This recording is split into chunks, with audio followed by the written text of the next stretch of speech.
In December 2019, Disney released the live-action movie Togo, which tells the story of the Great Race of Mercy. The race was actually a delivery of critical antitoxin to Nome, Alaska, where a diphtheria outbreak was infecting residents, including children, by the dozens. Just a few years shy of the Serum Run centennial, Disney's film follows the life of the sled dog Togo and his heroism as a lead dog during the event. It also focuses heavily on Togo's relationship to his master, the legendary musher Leonard Seppala, played by Willem Dafoe. In the movie, Seppala's wife expresses annoyance at how national papers overlooked Togo's monumental contribution to the Serum Run. Though Togo had traveled 250 miles in whiteout conditions, including a dangerous shortcut across the frozen Norton Sound, fame passed him over. Instead, the media crowned a dog named Balto the hero of the event. He pulled the final sled, loaded with 300,000 units of diphtheria antitoxin, into Nome on the morning of February 1st, 1925. To be fair to Balto, he had led his team through 55 miles of frozen hell, but some even now are a little peeved about the ensuing Balto fanfare, which included a tour across America and a 1925 movie called Balto's Race to Nome. In fact, set against a soundtrack of quivering strings, the last frames of 2019's Togo feature individual fade-ins of the following lines. 20 sled teams participated in the 1925 Serum Run. 19 teams ran an average of 31 miles each. One team ran 264 miles. A statue was erected in New York's Central Park commemorating the Serum Run of 1925. It's a statue of Balto. In 2011, Time magazine named Togo the most heroic animal of all time. The movie's approach of correcting the narrative has certainly caught on. I've noticed that a lot of articles and videos released in the past few years, when describing either Togo or Balto, usually include the word true in their titles, or in other cases pit the dogs against each other. Producer Kim Zubick, when asked why a Togo movie should be made, had this to say: "We all felt that it was important that everyone understand the real history behind this, and it's such a heroic story." And director Ericson spoke about his literal pet wolf, which inspired him during the production. In an interview, he claims that a lot of the wolf's antics and stories and my connection to him is definitely imbued into the film. This, despite the fact that Togo isn't about wolf characters, and the real Togo was very much a domesticated husky, not a wolf. But while Togo is just the latest movie about the Serum Run, there's another title I want to discuss. Because of a misunderstood but enduring legacy, I can see why so many people think that the hero of the Great Race of Mercy was another dog entirely. It's false. We made this one up. This one was invented by a writer. In 1995, another version of the event hit theaters across America. Though it was released in June, this animated movie features sled dogs, diphtheria, and enough wolf girl bait to keep DeviantArt busy until the advent of Twilight movies 13 years later. I'm talking about Balto. The implication in the articles, interviews, and videos I mentioned earlier is that this movie isn't actually the true story of Balto, but you'd never know by watching interviews with the people who worked on the film in the early 90s. And then also the fact that it was based upon a true story of saving children's lives just made it a film we had to make. We went along to Stephen and said, we have to make this movie. Unfortunately, Stephen agreed with us. Which, by the way, was produced by Steven Spielberg's UK-based animation studio, Amblimation. This is the same studio behind Fievel Goes West, which is set in the American West of the 19th century, and We're Back, which is vaguely historical, but get a load of that crow, fella. This emphasis on the movie being true is woven throughout, starting with the live-action sequences that bookend the main plot. This was kind of a common framing device for family movies in the 90s. Just look at films like The Pagemaster and Rockadoodle, though usually it wasn't used as means to flashback to real historical events. Even the credits call out how the movie is based on true events. While basing a film on history is far from uncommon, especially in romances and dramas typically geared toward adults, it's not something animated studios typically take on. But there was something about the mid-90s that made historical animated films enticing to produce. Several months after Amblimation released Balto, 1995, Disney's Pocahontas hit theaters. And let's just say I'd be shocked if they ever actually go through with making a live-action adaptation of that. To date, I'm pretty sure it's still Walt Disney Animation Studios' only animated film based on a verifiably well-known historical figure. Who wants an autograph from Jamestown's most famous settler?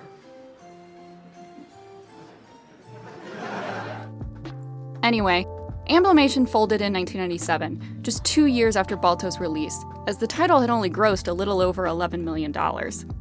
By itself, the studio just couldn't compete with the titan that was Disney at the height of its renaissance. In fact, all of Amblimation's crew went on to join DreamWorks Animation following the studio's closing, as by then Spielberg had teamed up with Jeffrey Katzenberg and David Geffen to stake their claim in the world of animated theatrical films.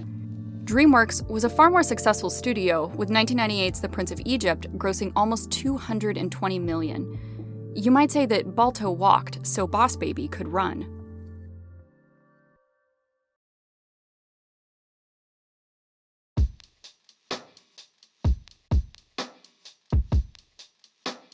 So, let's talk true stories. Or at least as true of stories as I could research based on books and interviews about the serum run of 1925. The real Balto was a purebred Siberian husky raised among other domesticated working dogs. You can even see what he looked like for yourself, as his body was taxidermied after his death and is still on display in Cleveland, Ohio. Seppala had never really cared for Balto as a sled dog and thought of him as poorly cut out for the job of leading a team. He'd actually had Balto neutered at 6 months old, as he provided little value for breeding. Meanwhile, Togo's distinguished bloodline is still prized to this day, and includes the dog who played him in the 2019 movie. But one of Seppala's friends and mushing partners, Gunnar Kausen, saw Balto's potential, and against Seppala's advice, installed him as his lead dog during the relay. Togo lived out the next 4 years of his life in comfort after his own tour across America, and eventually retired in Maine with his master. But comfortable golden years, unfortunately, couldn't be said for Balto. He was sold into a circus where he and his team were neglected and abused before being purchased by the Cleveland Zoo, which was only possible because schoolchildren decided to run an ambitious fundraiser to save Balto. A lot of sources frame this as a happy turn for Balto and his team, but in the following interview, that sadly doesn't seem to have necessarily been the case. I really felt bad for him because here they were, huskies, and with a big heavy coat of fur on, and they'd just be sweating there, and they're panting actually in the summertime, and there was very little shade around that enclosure, as I recall, and they had one big dog house in the center of it. And I felt bad. I thought those dogs ought to be out running around. All the fame and praise and statues in America, deserved or not, still couldn't save this hardworking little dog from a difficult life at the hands of the humans he served. Often stories that feature animals wind up doing little to illustrate animal experiences, especially if those experiences reflect badly on humans. We assign human desires to them, which is fine, especially in family films, but anthropomorphizing real animals is tricky business when it so often leads to misunderstandings about these species. And this can do a lot of harm, usually at the hands of people who don't really understand animals or their habitats. This is especially the case regarding wild animals, and the Balto movie seems like it wants to give the fictional Balto an out from the tragic truth by making him wild. Or at the very least, half wild, if such a thing can really be measured in any broadly meaningful way. And just so we're clear on the direction of this video, I'm not going to be talking about the use of animals for food or scientific research. That's maybe an extension of these questions I'm asking, sure, but I'm more concerned with taking a step back and looking at how we think about and sensationalize animal stories. I put a lot of stock in the power stories have, fictional or not, in mapping how we place things around us in neat little narratives that justify our feelings about the world and reflect our own values. I want to talk mostly about wildness, wild animals, and how we as humans pick and choose what aspects of the wilderness we choose to engage with. Balto seems like a good vector for this endeavor, since it's a reflection of a skewed narrative we've been telling for 100 years. But even our corrected narratives, our true stories, still seem to miss the point. But first, let me sum up the plot if you haven't seen this movie. Though if you watched a lot of Cartoon Network in the late 90s, this is unlikely to be the case. We begin by learning that Balto lives on the outskirts of Nome with some comic relief sidekicks. Though he's fast and strong, the people of the town think of him as dangerous because he's half wolf. He internalizes this and is ashamed of himself. especially when the dogs of Nome antagonize him. But when the town's children start to fall ill, a dog named Steel cheats his way into being chosen to lead the serum run. The fact that the run is actually a relay made up of over a dozen teams, many of them handled by native Athabascans, is left out. Balto follows Steel's team, and because Steel sucks, Balto gets to assume the role of the lead sled dog and carry the antitoxin back to Nome. Come on, Balto, you can make it!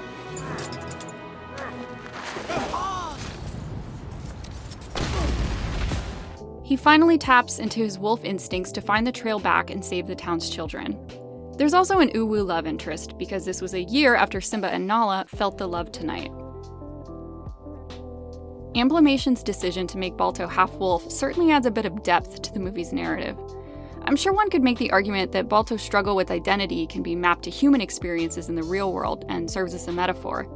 And for a greater breakdown of human stories with animal characters, see Jack Saint's video on that topic. But I want to stay grounded in the logic that the movie sets up for us and approach it at face value. Namely, that to a wild animal, existing among humans and working for them is more noble or worthy than living a wild life. It's not that the movie is trying to say that nature sucks, but it does circumvent Balto's wildness and make the case that, deep down, Balto really is domesticated after all. Just look at how different his design is from the wolves in the movie, and how much more closely he resembles the other dog characters. And the Balto sequels gum up the works here even more, but I'll come back to those later. I'm going to trace discourse about the questions of true versus fake wildness to the early 1900s, almost 2 decades before the Great Race of Mercy. Some of the most famous people in American history had a stake in this conversation, descending into deliciously petty behavior to argue over the truth of the natural world. But this is an issue that has persisted well into the 21st century, and I'm honestly not sure if stories about animals are really helping us better understand or value the creatures we share our planet with.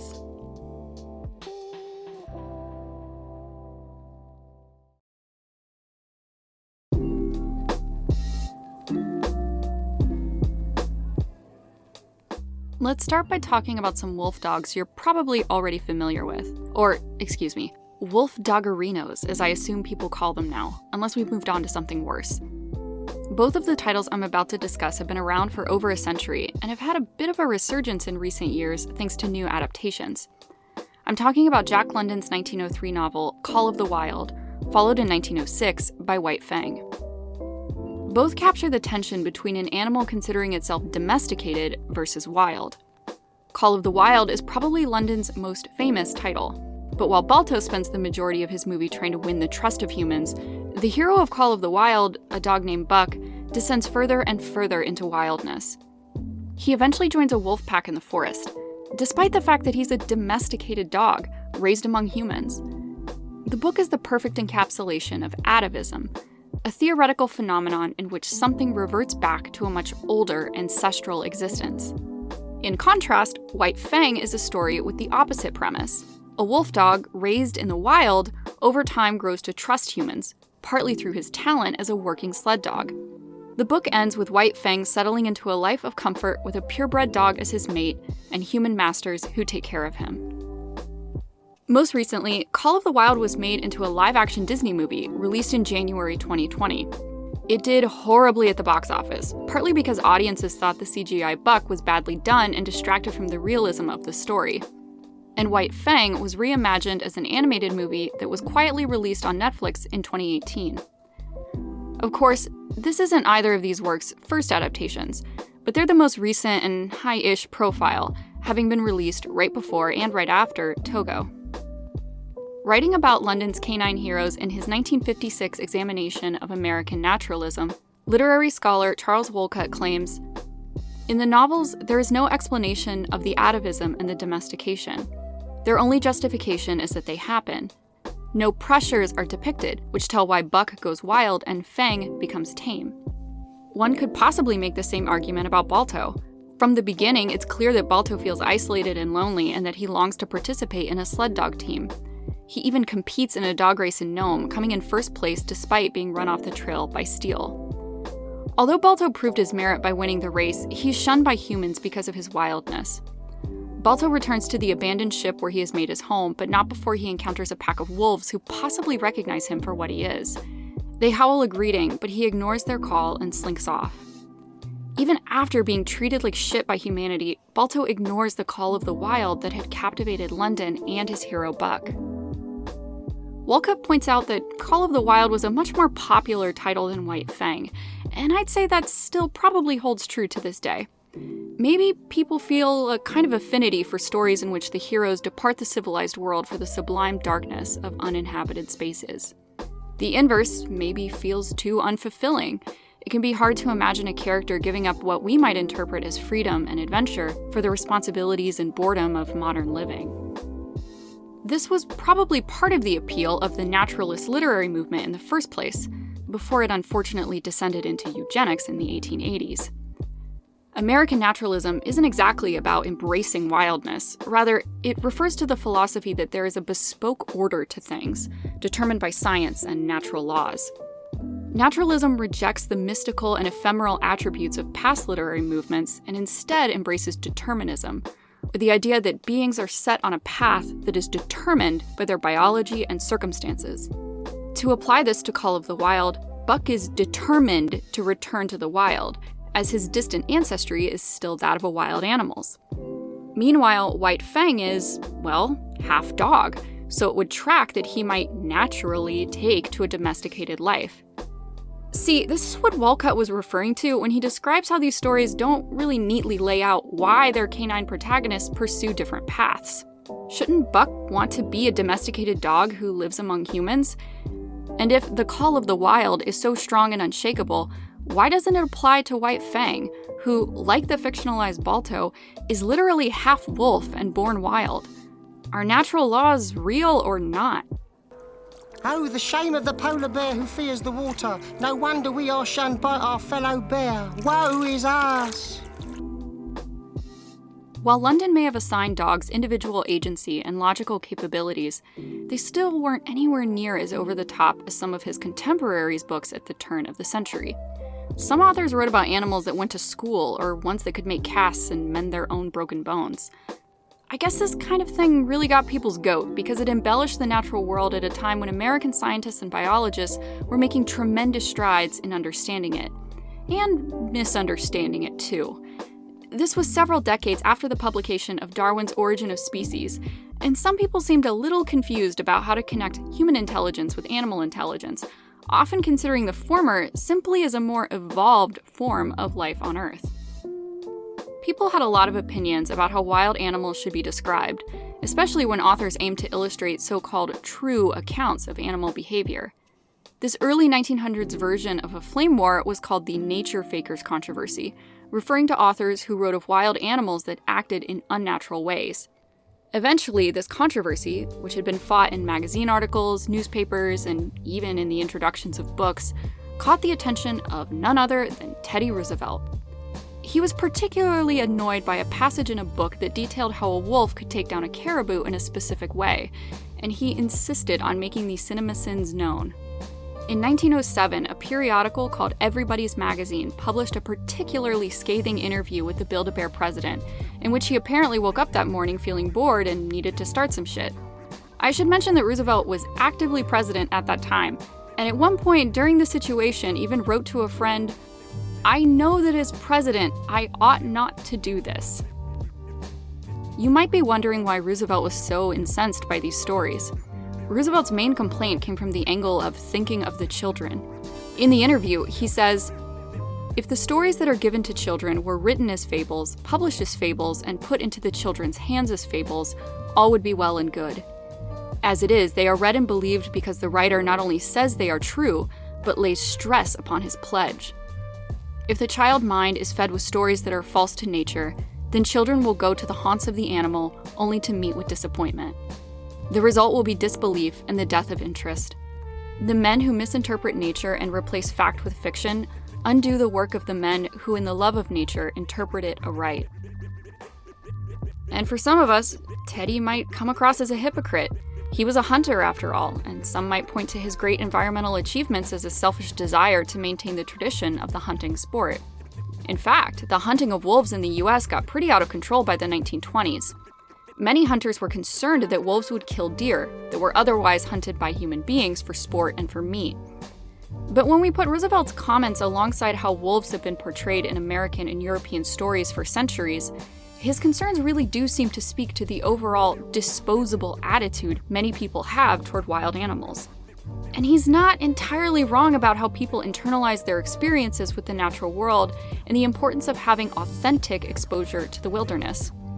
Just recently, the University of Michigan published a study about how people are more likely to take protecting the environment seriously if they have personal experiences observing or interacting with the natural world. Like, yeah, seeing a rare bird outside your window is going to resonate with you and stick with you more than turning on the TV and seeing what I can only assume are the gaping jaws of hell itself. And like Roosevelt or his environmental philosophy or not, he was probably recognizing the onset of industrialization and urbanization as a key component in Americans' departure from the wild world. The so-called frontiers like Alaska still remained, but the country was growing rapidly, and most of that growth was concentrated in cities, where people worked in dark factories. But as the 20th century chugged along and more Americans dispersed into suburbs, people still felt a connection to the sensational stories about terra incognita. Television and movies about the wilderness would replace books, but the bleakness of naturalism wasn't really what many audiences sought for entertainment following two major wars. One particular genre of film that took off in the middle of the 20th century is what's called the Northern film. It's a cousin of the American Western, though most of these movies are set in Alaska or the Canadian wilderness. They were hugely popular in the 1930s, 40s, and 50s, but, much like Westerns, have seen a fairly rapid decline since then. Northern films focused on themes of survivalism and man versus nature, with heroes navigating the frozen landscape and climbing treacherous mountains. Actually, film adaptations of London's works are typically great examples of this genre. Balto is actually considered a Northern film, preceded by titles like a 1991 White Fang adaptation and its 1994 sequel. But apart from 2019's Togo and definitely The Revenant in 2015, Northern films haven't really been in the spotlight much in the past 3 or 4 decades. But there is one genre of natural art that is thriving at the moment, and seems to be more popular than ever with the advent of 4K technology: the nature documentary. In commentary that feels strikingly similar to Roosevelt's warnings about sensational, inauthentic literature about the natural world, journalist Emma Marris had this to say about nature documentaries in an April 2021 essay for The Atlantic. Viewers reared on this high-gloss version of nature might struggle to connect to or appreciate the actual world, a place of wonder and beauty, but also mud, cold, heat, mosquito bites, and long intervals during which distant, hard-to-see animals don't really do anything. Why would I go outside and deal with all of that when I can stay tucked in bed, sipping an apricot LaCroix, and get close enough to African lions to see the taste buds on their tongue? But rather than prescribe a view of nature untouched by humans, Marris's desire is to see the natural world as one that contains bleed-over from the human one. Rather than a dour sermon about humanity's environmental sins, I just want a realistic presentation of wild animals as creatures embedded in a highly humanized world. Speaking personally, I'm not much of a hiker or a camper, so I don't have many experiences I can draw upon that really affect my view of the world outside. This is always a really scary part for me. Yes! Nighttime. But I've seen what the fringes of our domain look like, blanketing the world outside human industry and habitation like a dark, fuzzy memory. In the mid-2000s, I had the opportunity to swim in the Great Barrier Reef. I was pretty young, and my expectations were based solely on what I'd seen in Finding Nemo. But as I donned my goggles and snorkel, slipping into the murky water, all I saw below me were the bleached remains of dead coral. The majesty of the Great Barrier Reef had been reduced to a bone-white graveyard, the result of yokels like me who bopped over in a boat, splashed around, and then returned to shore to nurse a sunburn. I felt a mix of selfish disappointment and unsettling shame. Roosevelt's concerns, voiced over 100 years prior, perfectly put my feelings into words. To Marris's point about humanity's environmental sins, it's probably hard to envision a documentary or film that takes on this crossroads of human-animal habitation that doesn't also acknowledge how destructive humans can be. Most works of fiction seem to portray the shadow of human-animal spaces, with a few exceptions. Staged presentations of the natural world in pristine isolation can make you appreciate its beauty, its serenity. But what good is that appreciation if we feel no urgency to preserve it? To see man juxtaposed with nature in the same lens is, to me, chilling in a way that stirs me more than B-roll of dolphins having a chill-ass time. No offense to planet Earth. But there's at least one documentary I can think of that took on the subject of animal-human interaction in a major way.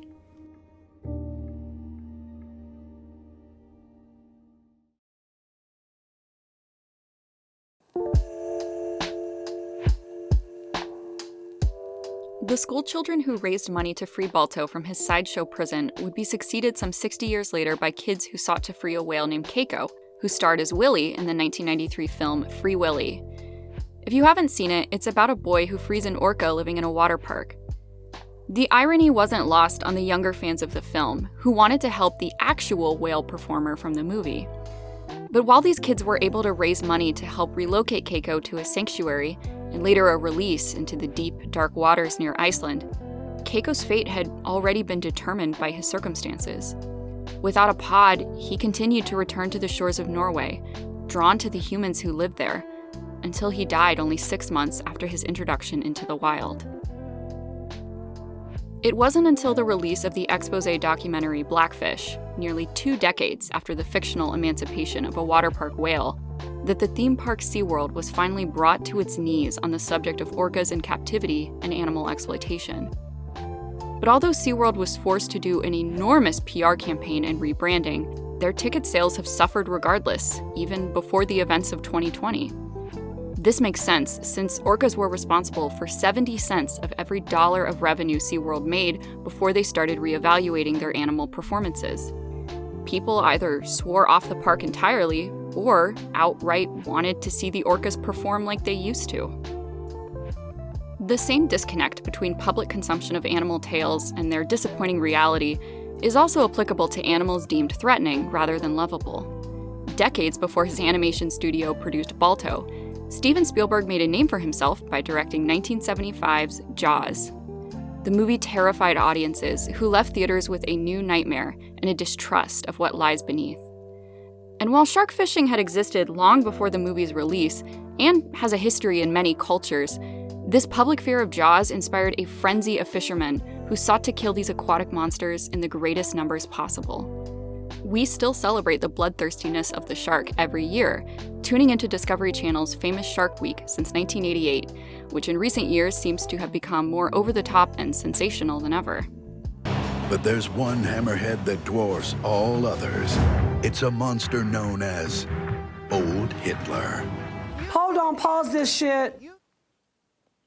What the fuck is going on in here on this day? The author of the original Jaws novel, Peter Benchley, has even expressed regret at writing it in the first place. He spent the later years of his life in the early 2000s working on shark conservation efforts. Benchley once told an interviewer, "Knowing what I know now, I could never write that book today. Sharks don't target human beings, and they certainly don't hold grudges." George Burgess, a marine biologist who directs the Florida Program for Shark Research, claims that the number of large sharks fell by as much as 50% along the East Coast in the years following Jaws. And to this day, shark fishing is responsible for the deaths of over 100 million sharks each year. Though these days, it seems to come from a place of indifference as opposed to fear. About half of those are killed for their fins, used in shark fin soup, and the other 50 million are killed in fishing nets. But compare that 100 million number to the narrative of sharks as man-eaters, who in 2020 were responsible for 57 shark attacks on human beings globally, with 10 of those attacks proving fatal. Writing about how he would approach the story of Jaws differently, many decades later, Benchley had this to say: "No, the shark in an updated Jaws could not be the villain. It would have to be written as the victim, for, worldwide, sharks are much more the oppressed than the oppressors." I feel enormously frustrated when I watch the scene of Balto slinking away from his fellow wolves, who howl a greeting that he does not reciprocate. From a narrative perspective, I understand why it's obviously good to have a hero who rises to the occasion of saving suffering children instead of disappearing into the dark wilderness. And it's not like the Balto of the movie is doing it solely for fame or for glory either. He clearly cares about Rosie's fate. But the only reason he's able to bring the team to victory is because he leans into his wolf skills, in a world that will never be able to accept that wildness is, except in extremely rare circumstances, untamable, yet exploitable. And even when the people of the town are congratulating Balto at the end of the movie, he looks visibly frightened and uncomfortable. As for Steele, he might have been the main antagonist in the movie, but I don't feel as though we really got a decent arc from Nome itself, which was the entity truly responsible for much of Balto's suffering. The town now supposedly sees Balto's value, but is it because they see him as less wild than he actually is? Is the message here that wildness can be tolerated by humans so long as it benefits them? The movie takes a firm stance on Steele's selfishness and his desire to sabotage the serum run just so he can go back to town and pretend to be a lone survivor of a terrible accident. But Steele and Balto ultimately share the same goal, to win both the love of Jenna and the respect of the people of Nome. Is this goal, then, an indication of domestication? And if it is, then why does Balto's glory at the end of the movie seem frightening to him? Balto 2 really throws a wrench into the message that suddenly the people of the town were cool with Balto and his status as half-wolf. Balto still lives on the outskirts of town, he's still ashamed of his background, and the residents of Nome still shun his daughter, who is only 1/4 wolf and, more importantly, is the direct descendant of what should be the town's biggest hero. And as I mentioned earlier, the real Balto never sired any pups of his own, so the sequels to the original Balto movie are entirely fanfiction. Spielberg and his team at Amblimation might have wanted to use the original movie as a way to honor the history of the serum run and Balto's legacy, but that motivation is definitely absent in the subsequent direct-to-video movies, which were produced years after Amblimation had ceased operations.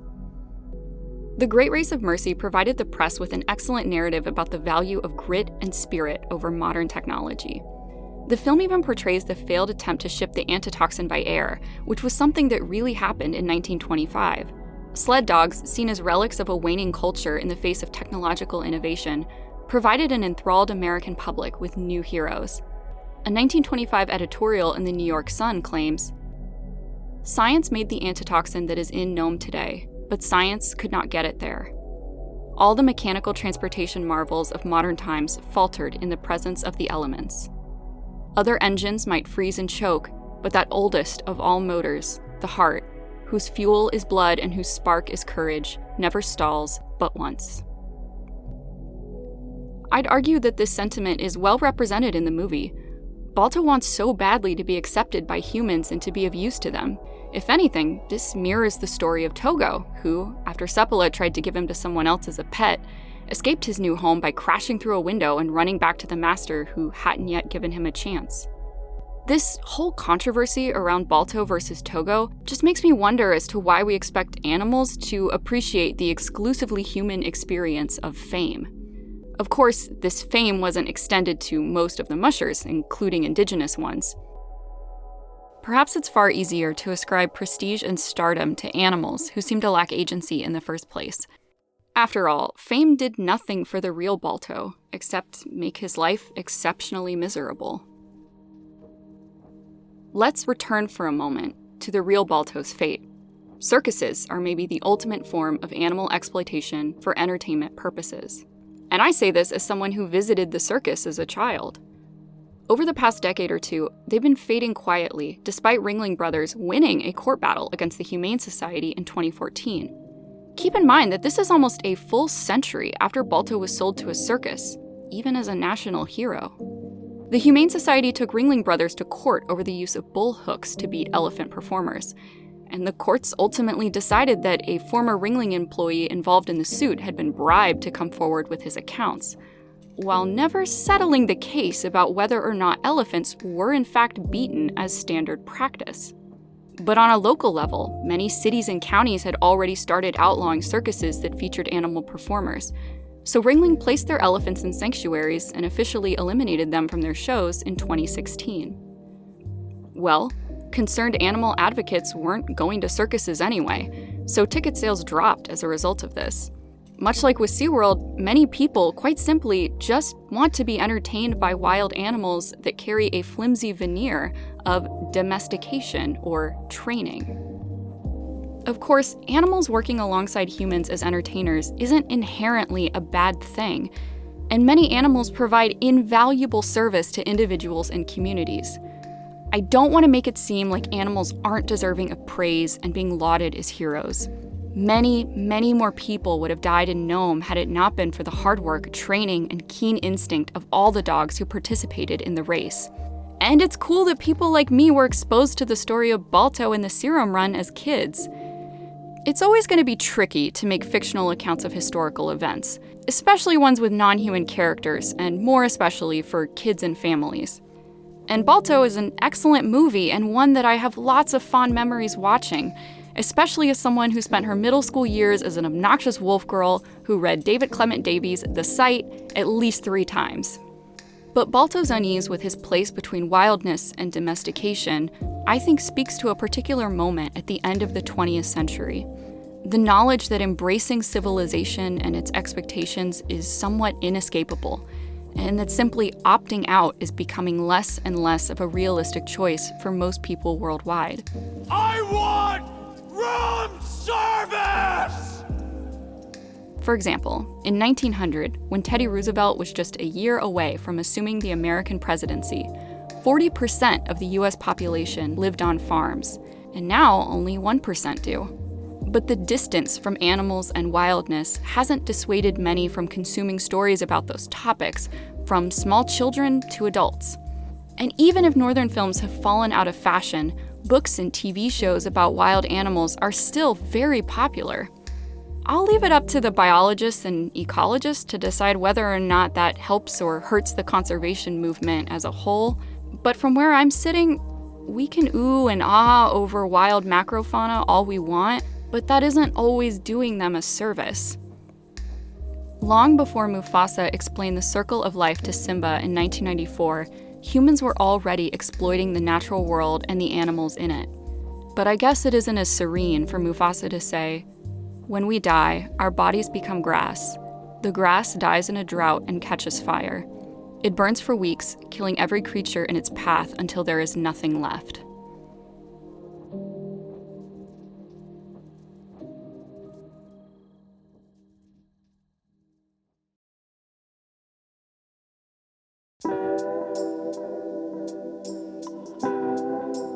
Teddy Roosevelt may have had a point when he claimed that some people harbor mistaken ideas about animals, thinking them to be more human than they really are. How are you going to teach wolves to follow road signs? Our scientists are working on a plan. But I wouldn't call most people nature fakers just because they like animal stories. These stories are fun and exciting, and they celebrate our existence as animals ourselves, who just happen to share a planet with so many other creatures. Even if these stories are somewhat embellished, far be it from me to discourage people from celebrating the outside world. In fact, I've even found some instances of positive changes from the past few decades. Wolves were reintroduced into Yellowstone National Park in 1995, just 6 months before the release of Balto. Their successful reintroduction has had positive effects that cascade through the park's entire ecosystem. And as for domesticated animals, adoption rates are soaring while euthanasia rates drop. American dog ownership has also been exploding since the late 90s, and the past 2 years it's only accelerated. It feels like almost everyone is on board with sharing their life with an animal. Though with that being said, not everyone is cut out to be a pet owner, and a misunderstanding of animals can sadly contribute to a more uncomfortable, stressful existence for a pet. When I started researching for this video, I was surprised to learn the truth of what happened to the real Balto, and how it feels like the celebration of Togo's story seems weirdly linked to putting Balto in his place as the lesser dog.